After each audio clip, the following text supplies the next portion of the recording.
Will you remember the way that I was? Hello and welcome back to my channel. So today we are filming a very exciting video. We are doing all 17 books that I have read in the year so far. I feel like it's a nice catch up because I haven't really brought you along on my reading journey with me. So I figure why not just catch you up on what I've been reading. I did have a pretty big book slump right in the middle there, but we got out of it and we have been on a grind recently. Bella, can you not do that right now? I'm also going to be telling you all my ratings for everything, what I liked about it, just how I would do a monthly or yearly reading wrap up, but it's a catch up reading wrap up. Oh my god, also, I realized in my last video, I forgot to say, let's get crack-a-lackin', and that's the first video in like 3 years that I haven't said that, maybe 2. So I have to catch up now. Let's get crack-a-lackin', shall we? Technically, I've read 16, but I'm currently reading one, so I'm gonna also loop you guys in on what I've currently read. Pull up my Goodreads. Follow me on my Goodreads. It's down below. I use Goodreads religiously because I love to see the little percentages go up. We started off the year very, very strong with currently my favorite book of... it's either my favorite book of all time or one of my favorite books of all time. I can't decide, but I don't have it right now. I gave my boyfriend a copy and he is not ready yet. So I'll insert a picture of what it looked like after I went back and annotated it. But it is If We Were Villains by M.L. Rio. Back in 2020, I read The Secret History by Donna Tartt, and I liked it. I gave it like a 4 out of 5, but it was like a really generous 4 out of 5. This book gets compared to that book all the time. I think the only thing that got me a little bit confused, oh, by the way, 5 out of 5, 6 out of 5, I loved this book. The only thing that got me a little bit confused was all the Shakespeare, but it was actually kind of fun because I used No Fear Shakespeare while I was reading this book, and I'd write down little translations. I'll stick a bunch of quotes that I love from this book. M.L. Rio's writing in this book is phenomenal. I cannot believe it's her first book and her only book. Anytime she writes a book now, I will be buying it just to admire her writing and how beautiful it is. Basically, this is a book about 6 friends and they're at a Shakespearean conservatory or conservatorship? Something like that. I think it's one of those two. Those are probably, I think, 2 different things. Oh, look. But, and there's a murder that's committed, and after that murder, well, one of the friends dies, and then after that, they all just descend into madness, and it's really fun to see how they each separately descend into madness. It's a lot of fun. But yes, I gave this a 5 out of 5. Also, technically, I read a book, or I finished a book on, I think, New Year's Eve, but it wasn't 2022 when I finished it, so I don't know, but I think we can count it. And that is Triptych by Karen Slaughter. This is the first book in the Will Trent series by Karen Slaughter, and I think I mentioned in my last video that it is a 10-book series that I'm really trying to finish this year. Bella! I'm sorry if you hear her playing with her toy. This is the first book. I gave this a 5 out of 5. It was so phenomenal. Great way to start off this series. I'm currently on the 3rd book, but I kind of took a break just because they're so thick. This one wasn't that big, but I always half listen and half read these books. That is kind of my trick to getting through them. So I technically read this on finished this on New Year's Eve. After If We Were Villains, I don't have this book with me either because I technically bought it for my dad, who's not a big reader, but I knew he would like it. And that was The Midnight Library by Matt Haig. I gave this a 4 out of 5. I found it to be I thought it to be really creative. It was a really creative story, and some of the quotes and everything there were really beautiful, and I really enjoyed the story in this book. Basically, this is about Nora who wants to commit suicide, and also, trigger warning for suicide. That's like the main point of this book. In between being alive and fully dead, there's this little part called the Midnight Library, and, well, for her it's a library. For everybody else it's different. Like, it can be like a video store or something like that. You have almost like a fairy godmother there. Each book took her to a part of life, a part of her life where if she had made one decision differently, it would have changed the trajectory of her life. So it's really interesting. It was a really creative story, but the whole book was kind of like, oh, you're depressed? Have you tried not being sad? Kind of. That's kind of the vibe I got from it. So other than that, it was really creative, really great. I loved some of the messages in this book. After Midnight Library, I listened to In 5 Years by Rebecca Searle, and I hated this book. I gave it a 2 out of 5. I found it boring. I found the main character boring. I found her whiny. Everyone's like, oh, I cried, and I didn't really see how they cried. I mean, I guess it was kind of sad, but it wasn't really like, I kept waiting for this plot twist, but there was nothing. Where do you see yourself in 5 years? When type A Manhattan lawyer Danny Cohan is asked this question at the most important interview of her career, she has a meticulously crafted answer at the ready. Later, after nailing her interview and accepting her boyfriend's marriage proposal, Danny goes to sleep knowing she's right on track to achieve her 5-year plan. But when she wakes up, she's suddenly in a different apartment with a different ring on her finger and beside a very different man. The television news is on in the background, and I can just make out the scrolling date. December 15th, but 2025, 5 years in the future. After a very intense, shocking hour, Danny wakes again at the brink of midnight back in 2020. So that's kind of the synopsis of it, and she's just trying to figure out like what happened, who this man was. It sounds really intriguing, but I would recommend it for some people, but I didn't like it. I found it really boring. Oh, goody. Next. Fractured by Karen Slaughter. This is the second book in the Will Trent series, and basically what these two are about, I kind of explained it in my last video, but it's about a detective. This was in the early 2000s, a detective in Georgia. I'm stupid. This is a detective in Georgia, and he's dyslexic, and he's a homicide detective, and it's basically about him battling each case and how his dyslexia gets him in the way, but they're all like psychological thriller, murder mystery kind of things. I grew up watching Law & Order SVU, so these are basically Law & Order SVU in a book. The story in this one was phenomenal, like just the murder and everything. This one was also great. I actually really enjoyed the murder and the case more in this book, but I wasn't as invested as I was in this book. But they were both great. I gave this one a 4 to 4.5 out of 5. Alright, next. No more Karen Slaughter, I promise you. Next, I read Sadie by Courtney Summers. My best friend had been recommending me this book for like a year. She listened to the audiobook and I decided to read it. And it's really good. It's YA, so it's really easy to get through. And basically what it is, it's told half in podcast format, which is kind of weird because you're reading it. It's told half in podcast format and half in the point of view of Sadie. So I'm going to read the back. When the popular radio personality Wes McCrae receives a desperate phone call from a stranger imploring him to find 19-year-old runaway Sadie Hunter, he's not convinced there's a story there. Girls go missing all the time, but it's revealed that Sadie fled home after the brutal murder of her little sister Maddie. Wes travels to the small town of Cold Creek, Colorado to uncover what happened. Sadie has no idea that her journey to avenge her sister will soon become the subject of a blockbuster podcast. Armed with a switchblade, Sadie follows meager clues hoping they'll lead to the man who took Maddie's life, because she's determined to make him pay with his own. But as Wes traces her path to the darkest, most dangerous corners of big cities and small towns, a deeply unsettling mystery begins to unfold, one that's bigger than them both. Can he find Sadie before it's too late? I found it to be really interesting. I loved some of the plot twists and like the big plot twists in this book. I gave it like a 3.5 out of 5, just because it wasn't like, it didn't have me in its grasp as much as, I can't talk today. It didn't have me in its grasp as much as like Triptych did, but I really did enjoy this book. Alright, we're going into some of my favorites. Next I read A Good Girl's Guide to Murder by Holly Jackson. Everybody and their mother has heard of this book. I loved this. I think this might be one of the fastest times I've ever read a book, and I'm kind of a slow reader, but I literally read this book in a day. Not like in one sitting, but like in a day, like 24 hours. So good. This is a YA murder mystery, and I'm going to read the back. Pretty and popular high school senior Andy Bell was murdered by her boyfriend, Sal Singh, who then killed himself. It was all anyone could talk about, and 5 years later, Pip sees how the tragedy haunts her town. Now a senior herself, Pip decides to re-examine the closed case for her final project at first, just to cast doubt on the original investigation.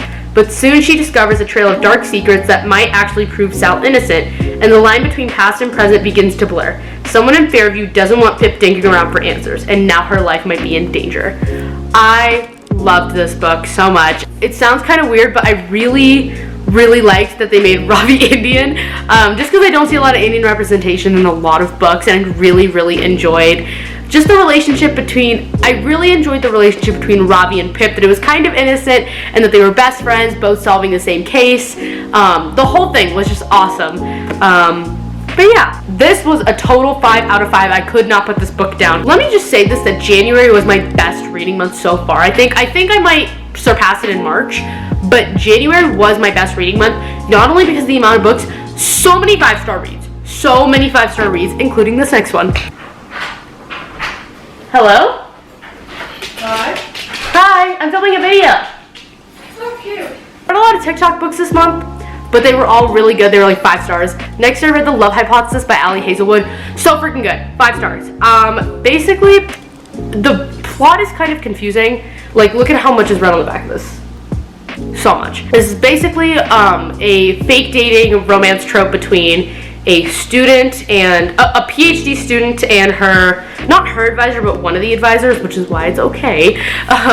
But it was so good, so cute. I loved everything about it. I'm a firm believer that they have to make this movie and have Adam Driver, because apparently it's originally a Raylo fanfiction, which I did not know. Next, I read the second book in A Good Girl's Guide to Murder, which was Good Girl, Bad Blood, which is the same characters, but different murder mystery case going on, and it's all told through Pip's point of view, but also through her podcast. Her and Robbie started a murder mystery podcast, and it's so cute, and I really love this one, but it was not as good as the first one, so I gave this a 4 out of 5 stars, but it still kept me really, really intrigued, and I really liked the connection to another case at the end of it. It was awesome.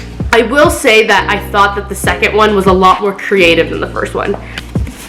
Next is a book that I borrowed from my roommate, which is Anxious People by Frederick Bachman. I don't exactly know how to say his name. And I tabbed the absolute shit out of this. He wrote this in like kind of confusing point of views. I think this was from multiple, if I remember correctly.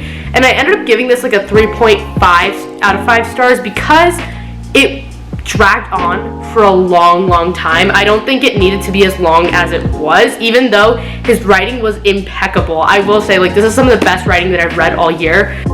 I've never read such well-written characters. I think that he did a really good job at focusing on each character. It was phenomenal, and I like how they all connected to one another through one single thing. They pretty much all connected to one another. I just think that it like kind of went on for too long because it just kind of became really repetitive, but the story was phenomenal, so 3.5 out of 5 stars. So I talked about this in my last book video, which was Archer's Voice by Mia Sheridan, and I basically explained my rating there, but I guess I'll just do it again.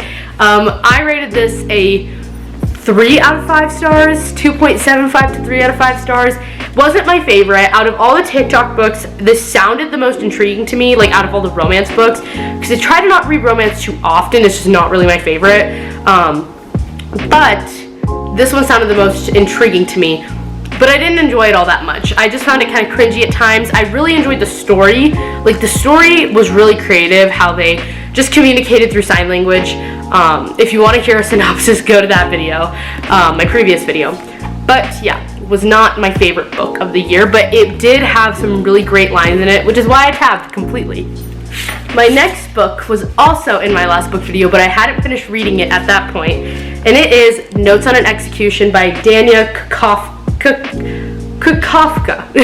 This is basically about, I kind of explained it in my last video, but this is about a man who is on death row and is sentenced to die in like 18 hours, I think, and it's told from his perspective, but then they also go through the perspectives of the different women in his life, like his ex-wife's twin sister, his mother, and the detective on his case, who also somehow translated into his childhood.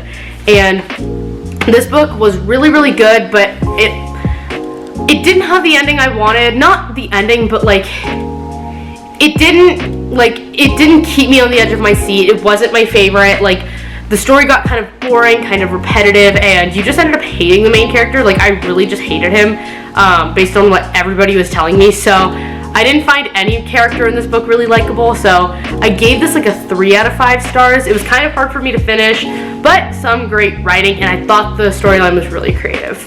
The next book that I read in February, no, I read this in March, Dial A for Aunties by Jessie Q.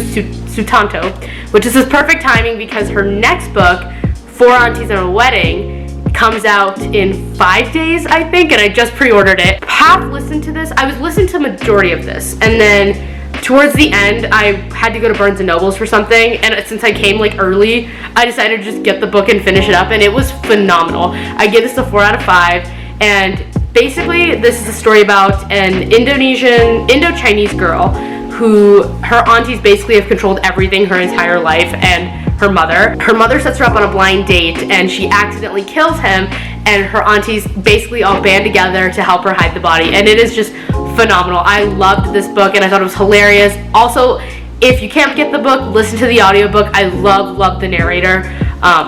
It was hilarious. I found myself laughing a few times at this book. So yes, LA for Aunties, phenomenal. The next book that I read this year was The Soulmate Equation by Christina Lauren. I bought this in my last book haul, and I decided to read it because I knew I was getting towards a reading slump, and this I gave a 3 out of 5. It wasn't as bad and cringy as I was expecting it to be, but I think the thing that saved this the most was the relationship between the male character and the daughter in this book, and it was really cute.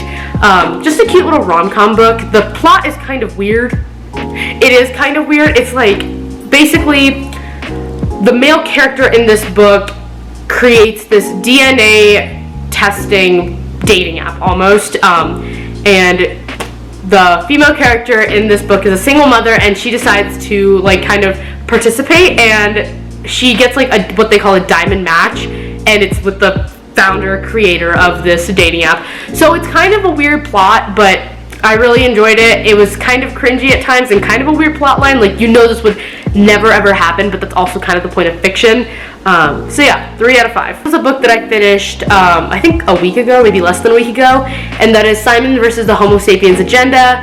If you saw one of my very first commentaries, which was on Love, Simon, it has now become one of my favorite movies ever, and I wanted to go ahead and read the book. It's a YA book. It was really easy to get through. It's told partially in just like Simon's perspective and partially through his emails between him and Blue, which is so cute. And I thought it was weird because a lot of people usually read the book first and then watch the movie, but I did the opposite, where I had seen the movie like a ton of times and then I read the book.